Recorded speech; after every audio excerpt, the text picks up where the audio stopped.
बहुत पुरानी कहानी है। एक गांव में एक मुखिया रहता था जो अपने अतिथियों से बड़े आदर से बड़े प्रेम से पेश आता था।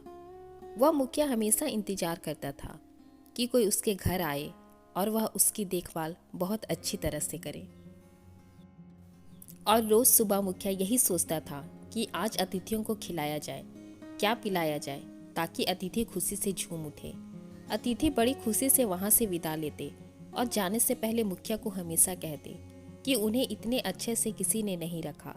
लेकिन मुखिया के मन में यही बात खटकती थी कि अतिथि खुशी में झूम नहीं रहे हैं। रोज सुबह होते ही मुखिया जंगल में घूमता रहता, फूलकंद मूल इकट्ठे करता रहता, ताकि कोई अतिथि अगर आए तो उन्हें अच्छी तरह से भोजन करा सके। मुखिया का बेटा भी अपने पिता की तरह अतिथि सत्कार में बड़ा माहिर था। एक दिन जब उनके घर में मेहमान आए जो पहले भी आ चुके थे, मुखिया और मुखिया का बेटा दोनों कंद मूल फलों से अच्छी तरह से उनका सत्कार किया। मेहमान भी बड़े प्यार से खुशी से खा रहे थे। खाते खाते मेहमान ने कहा, हमारे उधर के जंगल में बहुत तरह के फल होते हैं, पर मुझे तो ये फल बहुत ही अच्छा लगता है। मुखिया का बेटा अपने पिता की ओर देख रहा था। मुखिया ने कहा, हम जंगल में घूमते रहते हैं ताकि हमें कुछ और किस्म का फल मिल जाए, लेकिन इस जंगल में सिर्फ यही पाई जाती है। अतिथि ने कहा, मुझे तो सबसे बेहतर आपका अतिथि सत्कार लगता है। इतने आदर से तो हमें कोई भी नहीं खिलाता। उस रात मुखिया के बेटे ने मुखिया से कहा, मैं कुछ दिन के लिए जंगल के भीतर और अच्छी तरह से छानबीन करने के लिए जा रहा हूँ। देखता हूँ अगर मुझे कुछ और मिल जाए तो। मुखिया को बड़ी अच्छी लगी ये बात। उसने बेटे से कहा, हाँ बेटा तुम जाओ। कई दिनों तक मुखिया का बेटा जंगल में घूमता रहा, पर उसे कोई चीज़ दिखाई नहीं दी। घूमते घूमते वह बहुत ही थक गया था। एक पेड़ के नीचे बैठकर वह आराम करने लगा। अचानक उसके सर पर एक चिड़िया आकर बैठी और फिर फुदकती हुई चली गई। अरे, ये चिड़िया तो मस्ती में झूम रही है। उसने चारों ओर देखा।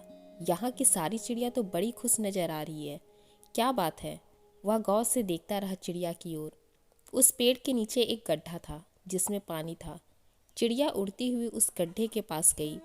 उन्होंने पानी पिया और झूमते हुए चहकने लगी। जिस चिड़िया ने अभी तक पानी नहीं पिया था, वह उतने उत्साह से झूम नहीं रही थी।